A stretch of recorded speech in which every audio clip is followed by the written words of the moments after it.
When my husband, an army officer, was posted to a new station, we shifted into a quiet house inside the military setup. To anyone else, it was a blessing. Peaceful streets, strict security, and a safe place for my 2 children, my 6-year-old daughter and 3-year-old son, to grow up. But safety is only an illusion. From the very first night, I noticed something unsettling. Our neighbor's house stood at the corner, its curtains always drawn, its lights flickering at odd hours. The gate was never locked, always slightly open, as if inviting someone inside. And whenever I walked past with the children, I could feel eyes following us, even though no one was there. At first, I told myself it was just nerves, the stress of moving, or maybe loneliness because my husband was away on duty most days. But then my daughter whispered something that froze me completely. "Mama, the auntie next door calls me at night. She says she wants to be my mother." That was the beginning of a nightmare. Because sometimes, the scariest neighbors are not the ones you see, but the ones waiting for your children when the lights go out. The first few days in the new house felt almost ordinary. I busied myself with unpacking boxes, arranging furniture, and getting the children settled into their rooms. My husband had barely stayed for 2 nights before duty called him away again. And just like that, I found myself alone with the kids in a strange place. Military housing had its own rhythm. During the day, the area seemed quiet but normal. Women hanging laundry, children walking to school, the occasional military jeep patrolling the street. But after sunset, the entire neighborhood changed. Streets emptied, laughter faded, and windows shut tightly. By 9 o'clock, it felt like the whole block was asleep. The silence wasn't peaceful. It was heavy, unnatural, almost as if everyone was hiding from something. And always, there was that house. From my kitchen window, I could see it clearly, the far corner house with its drawn curtains and lifeless air. Sometimes, while washing dishes late at night, I would glance toward it and feel a strange pull, as though it were staring back at me. My daughter once caught me looking and asked, "Mama, why do they never open their windows? Don't they like the sun?" I had no answer. At first, I thought the children were simply adjusting to the new environment. But little by little, their words began to unsettle me. My son, only 3 years old, would sometimes wave at the empty street and giggle as though someone invisible were playing with him. "He says he lives next door," he told me one afternoon, clutching his toy car. When I asked who, he only shrugged. My daughter was braver. One evening, she came to me after skipping outside and whispered, "Mama, that auntie is angry. She doesn't smile." When I asked where, she pointed toward the corner house window. The problem was, I hadn't seen anyone there. Not once. Began asking neighbors, gently at first. One man watering his garden ignored my question entirely, pretending not to hear. Another lady smiled too quickly and muttered, "We don't talk about that house." And an older gentleman, a retired colonel, finally gave me a warning that sent shivers down my spine. He leaned closer and whispered, "Don't let your children go near that house after dark. Promise me." His eyes were dead serious, and I could tell he wasn't joking. That night, I couldn't sleep. Every creak of the house felt louder. The wind whistled strangely through the trees, carrying with it a faint metallic scent, sharp like rust. Around midnight, I heard it again. The dragging sound, slow, heavy, as if someone was pulling furniture, or something much heavier, across the floor. It came from the corner house.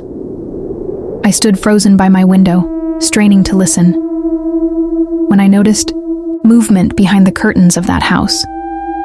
A faint shadow passed across the upstairs window. My skin prickled. And just when I was about to step back, the curtain shifted slightly, like a hand had pulled it aside. For a brief second, I saw a pale face staring directly at me. I gasped and dropped the curtain instantly. My hands trembled as I pressed my back against the wall, forcing myself to breathe. In that moment, one thing became terrifyingly clear. The house wasn't empty, and whatever was inside knew I was watching. I tried to ignore what I saw. Maybe it was my imagination. Maybe the flicker of a curtain, the pale shape in the window, was just the tricks of a restless mind in a new house. But then something happened that I could not explain away. It was a Thursday night. My husband had left 2 days earlier on duty, and I was alone again with the children. The kids were asleep, their soft breathing the only comfort in the heavy silence of the house. I was sitting in the lounge folding laundry when I heard it. 3 slow knocks. They came from the front door. At first, I thought it might be a soldier from the guard post, maybe a message. But when I opened the door, my blood ran cold. The street was empty. The guards were nowhere in sight, and the air was strangely still, heavy with that same metallic scent I had noticed before. I stepped outside, glancing left and right, but there wasn't a soul. Just the dim streetlights, flickering shadows, and silence. Then I saw it. At the far corner, the gate of the neighbor's house was slightly open. It had always been locked, shut before. Now it swayed gently as if someone had just walked through. My heart thudded painfully. I quickly shut my own gate and rushed back inside, bolting the door. But the knocking didn't stop. Within minutes, it came again. This time, at the side wall, 3 slow knocks, as though someone was dragging their knuckles across the bricks. My daughter woke up crying. "Mama, tell her to stop," she sobbed. "Tell who?" I whispered, terrified. "The auntie from the window," she said, pointing toward the corner house. "She keeps knocking. She wants to come inside." I held her close, trying to hide the trembling in my hands. My son had woken too, rubbing his eyes, and he said in his small, sleepy voice, "Mama, the man is back. He said he wants to play with me tomorrow." I froze. The rest of the night, I didn't dare close my eyes. Every creak, every whisper of the wind sounded like footsteps outside our walls. The next morning, I found something that made my stomach twist. Just outside the gate, in the dust, were small footprints. Not adult-sized, not children's either. They were oddly shaped, long-toed, almost claw-like. And they led away from my house straight toward the neighbor's gate. I knew then this wasn't my imagination. The neighbor wasn't just watching. The neighbor had found us. After that night of knocking and the footprints, I tried my best to act normal for the children. I didn't want to scare them. But deep down, I knew something had shifted. The neighbor wasn't just watching anymore. It was reaching into our lives. It started with whispers. At first, I thought it was the children talking to each other. I'd be cooking in the kitchen and hear faint voices, low and broken, coming from the hallway. But when I checked, both kids would be fast asleep. Other times, I'd hear someone calling softly, almost in a sing-song voice, come out and play." One evening, while folding clothes in my daughter's room, she suddenly turned to me and asked, "Mama, why does that auntie live alone in such a big house?" I froze. Auntie. The one who smiles at me from the window. Her eyes were serious. She wasn't joking. My blood went cold because I had never once seen anyone smile from that house. Things grew stranger with my son, too. One afternoon, I found him sitting in the porch, his toy cars arranged neatly in a circle. He was whispering, like he was talking to someone invisible. When I asked who he was speaking to, he said, "The man told me he likes my cars. He says tomorrow he'll bring me new ones." I wanted to scream. Instead, I pulled him inside, but he cried the whole time, begging to go back out because The man gets angry when I don't listen. The neighbors noticed my pale face and trembling voice. To ask one of them directly about the corner house, the woman's expression hardened. She whispered, "That house has been empty for years. The last family that lived there left in the middle of the night. They never came back. Empty?" My hands turned cold. How could it be empty when my children saw people there, when I had seen shadows, faces, and curtains moving? That night, things got worse. I was putting the kids to sleep when suddenly the lights flickered. The air turned heavy, pressing against my chest. From the corner of the room, I heard a soft scratching sound, like fingernails dragging against the wall. My daughter clutched my hand and whispered, "Mama, she's here." Before I could respond, 3 loud knocks echoed from our front door. The sound rattled through the house. My son began to cry, covering his ears, and I felt frozen in place. I didn't open the door. I didn't even move. We just sat there in silence, listening as the knocks came again, slower this time, almost playful. Then nothing. But later that night, I went to check the door, and that's when I found it. A small, crumpled note, wedged into the crack of the door in messy, jagged writing. It said only one thing: "Your children are mine now." After I found that note at the door, I hardly slept. I kept the lights on, double-locked the gates, and wouldn't let the children step outside after sunset. But even inside, I couldn't keep them safe. The house itself seemed to betray me. Night. I would hear the floorboards creak in the hallway, as though small feet were running across them. When I checked, the children were asleep.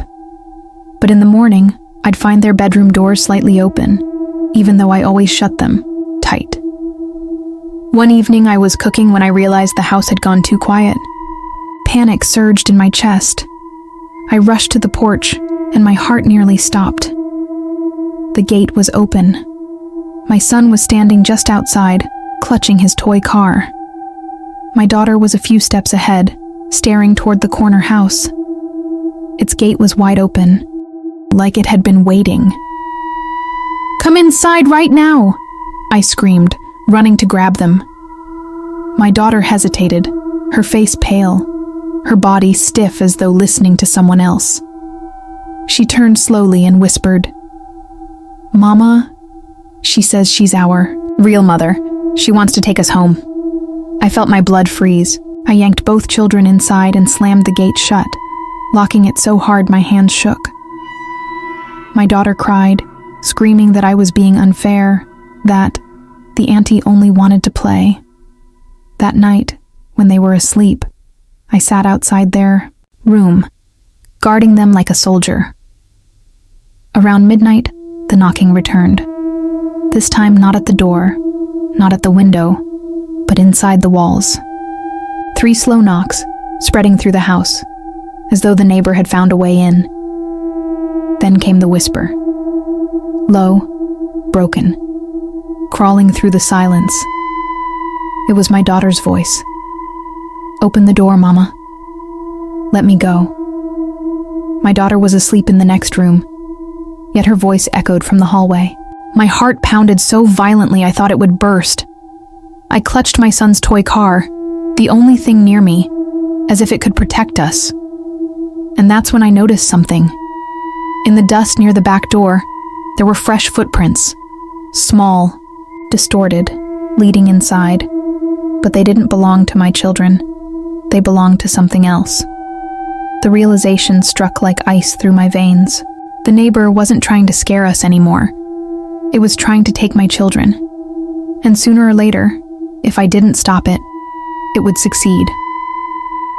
After the night I found the twisted footprints inside my house, I knew running wasn't enough. The neighbor wasn't content with shadows and whispers anymore. It was crossing the walls, reaching into our lives. And the worst part? My children were listening to it. The very next evening, my daughter stood at the window, her face blank. and said, "Mama, she told me you'll let us go soon. She promised you would understand." I snapped at her, pulled her away, but her words echoed in my head all night. I realized this thing wouldn't stop. It would keep pulling, keep knocking, until it took what it wanted. So I made a choice. Waited until the children were asleep, locked their room, and stepped outside into the night. The streets were silent, the air colder than usual, carrying that faint metallic smell. My feet trembled, but I walked straight toward the corner house. The gate was open again, waiting. As I stepped through, the sound hit me. Low whispers, hundreds of them, rising and falling like a broken prayer. The garden was dead, the grass brittle, the air so heavy I could barely breathe. I reached the front door, my heart hammering. It opened before I touched it, creaking slowly, like the house itself was inviting me in. Inside, the walls were lined with handprints, small, dark, pressed deep into the surface. They weren't stains. They were indentations, as if tiny hands had pushed from inside the wall, trying to claw their way out. I whispered a prayer under my breath, forcing my legs to move. Then I saw her.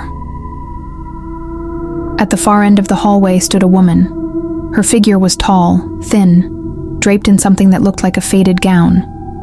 Her face was pale, stretched unnaturally, her mouth too wide as it curved into a smile that didn't reach her hollow. "Eyes, why do you keep them from me?" she whispered.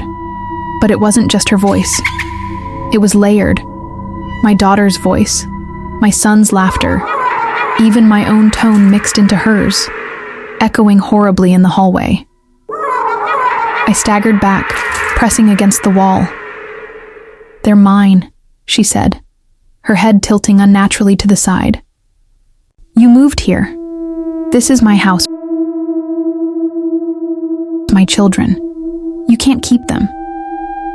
From the stairs, shadows began to crawl. Small, childlike figures, their faces blurred and unfinished, their hands smearing fresh marks across the walls as they moved. Closer. The woman reached out her hand. Long, skeletal fingers stretched toward me, almost touching my face. And then, the house shuddered. A loud, violent knock echoed through the walls, shaking the floor. For a second, even she froze, her smile twitching. The children's shadows whimpered, pulling back into the darkness. I turned and ran. Out through the door, across the dead garden, slamming the gate shut behind me. My chest heaved, my body shaking as if I'd barely escaped drowning. But even as I reached my own house, I heard her voice carried on the wind. "You can't hide forever. They are mine." I thought escaping. That night meant I had won. I thought locking the gates, praying, and keeping my children close would protect us. But I was wrong. The very next evening, I awoke to my daughter's scream. Her bed was empty. I tore through the house in panic, and that's when I saw it. The back door swinging open, the night wind flooding in. My son was sitting at the threshold, his small hand reaching toward the yard as if someone was guiding him. I grabbed him, but my daughter was gone. Her voice echoed faintly from the corner house. "Mama, don't be afraid. She's nice.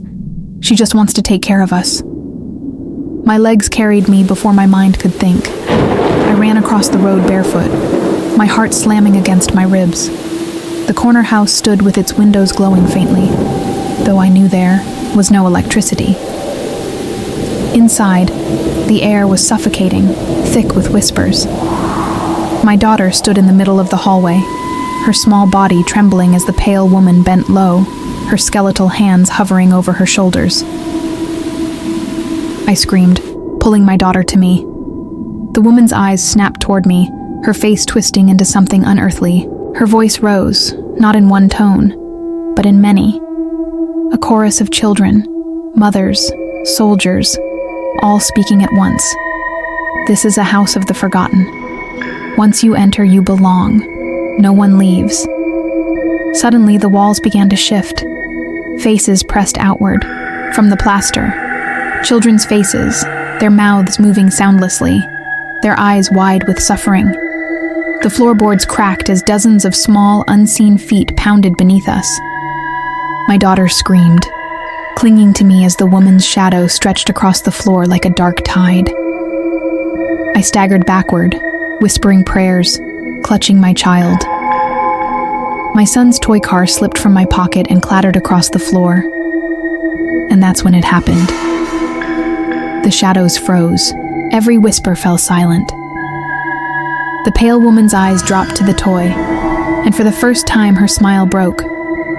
She looked almost human, her expression flickering with pain, as if the toy reminded her of something she had lost long ago. Then, just as suddenly, her face twisted again, her mouth stretching open in a scream so piercing it rattled the windows. The lights inside the house burst, and the walls cracked as if the entire place was collapsing. I didn't wait. I grabbed my daughter, ran through the shaking hallway, and never once looked back. By the time I reached my own house, the corner house had gone dark and silent again, like nothing had ever happened. The next morning, when I dared to look, the house was boarded up. Windows sealed, doors chained, as though it had never been touched in years. But that night, when I tucked my children into bed, my daughter whispered, "Mama." She said she'll come back, and from the dark corner of the room, I thought I heard it, the faint sound of knocking. And that was my story of the mysterious neighbor in the military quarters. What do you think? Was she a ghost of someone who once lived in that house? A spirit that feeds on families who move in nearby? Or something else entirely? Let me know your thoughts in the comments. Don't forget to like, share, and subscribe to Dark Deck Chronicles for more horror, mystery, and chilling tales.